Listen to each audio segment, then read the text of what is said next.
Hey, please subscribe. Thank you.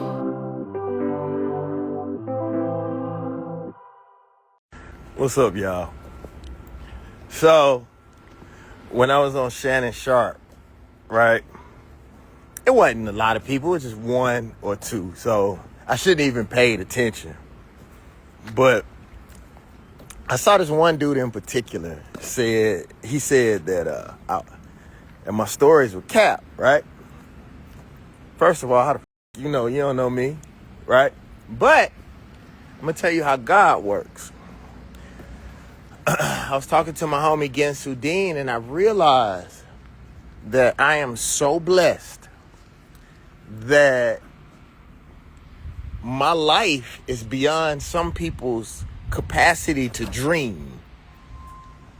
And his comment made me more grateful for the life that I live. So I said I was going to tell y'all a couple more stories that are bigger than life, but are definitely the truth. Okay, so which one should I tell y'all? I got a lot of Snoop stories, right? But I'm going to tell y'all this one Snoop story, okay? I should tell the short story. Oh, man, I'm torn. I don't know which one to tell. All right. I'll tell you the short, and I was going to tell y'all the long story, but I'll tell y'all the story about the car. All right, so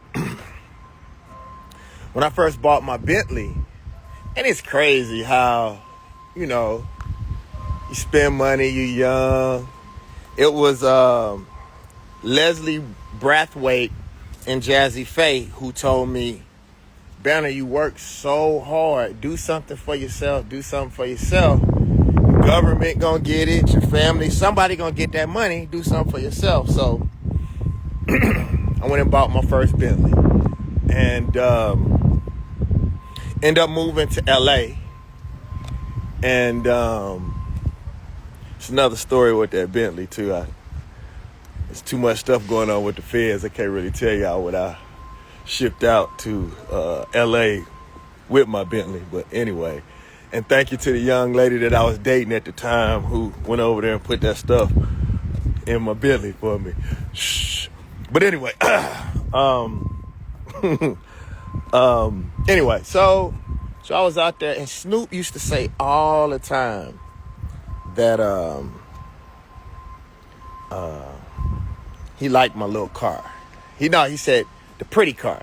He said, Ben, I really like that pretty car. I like that pretty car. And so, I've been out in LA about 7 months, and something happened to my car. And the day that I put my car in the shop, taking a cab back, or either Bentley had got me a car or something and dropped me off where I was staying. And I didn't know what I was going to drive because that was the only car that I had out in LA was my Bentley. So I'm walking back up the parking complex, and Snoop is coming down. Snoop had a studio in an apartment complex that I lived in right at the time. And so I was actually thinking at the moment, like, damn, what I'm gonna drive while I'm out in LA, right? And so Snoop was coming down, had his whole entourage or whatever, and he said he kept one of the cars, kept a couple of his cars in that complex. And show you how God works. I'm looking at the car now, the type of car that he gave me. God is amazing. But Snoop was coming down. He said, Banner, where's that pretty car at? And I was like, it's broke, huh? He said, how you getting around? I said, I don't know. And Snoop threw me his keys. He said, I'm going on tour for 2 months. And he threw me his keys. And these are the types of stories, the human stories that people don't ever talk about. And because we're very private people, we don't get an opportunity to tell the kindness of other people, man. But Snoop gave me the keys to his car and said I'll be on tour for 2 months. I don't remember how long I kept the car, but I'll never forget his kindness. And Snoop has helped me so many ways and so many times throughout my career. And I really believe that a lot of it has to do with his connection to Mississippi and his family being from Mississippi. Snoop has always wanted to see the best for Mississippi and Mississippi people. And I am so grateful for his kindness.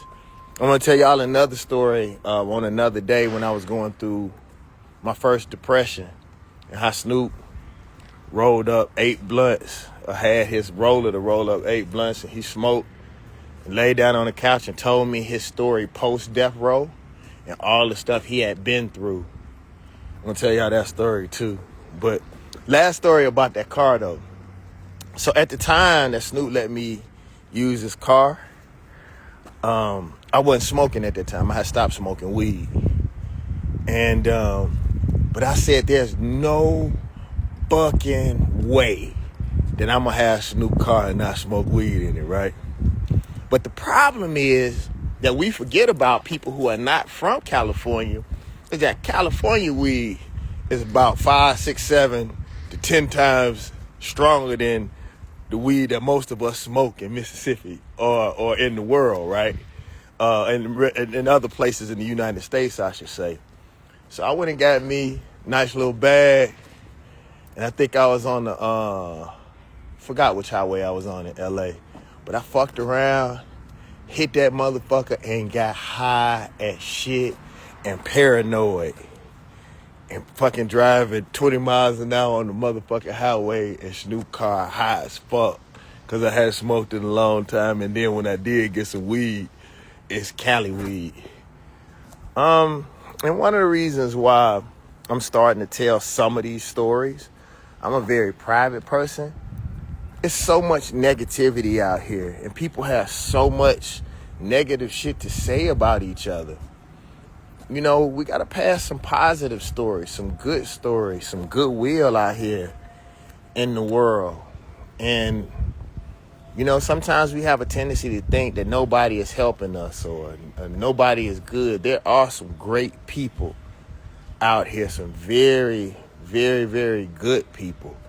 And I'm going to start telling some of the stories without getting into people's business too much, or the kindness of people. That's why a lot of times when y'all be on the internet, you know, saying some of the things that you think you know about people, you don't know what relationships they have. You don't know what those people have done for other people.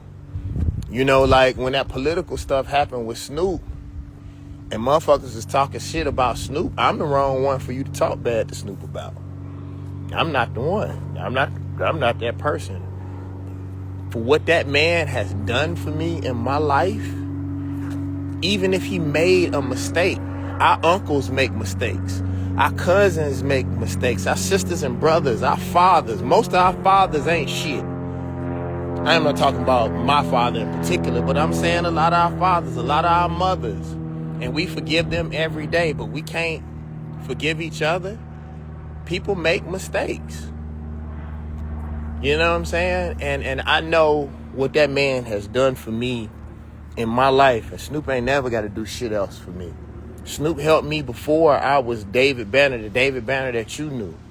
He didn't have to. He was the biggest artist on this planet and helped me because he believes in the place that I'm from. So I just want y'all to know, man, love on each other. Give each other an opportunity to grow. My name is David Banner. I don't care what you think about me. Just think. I love y'all. Peace.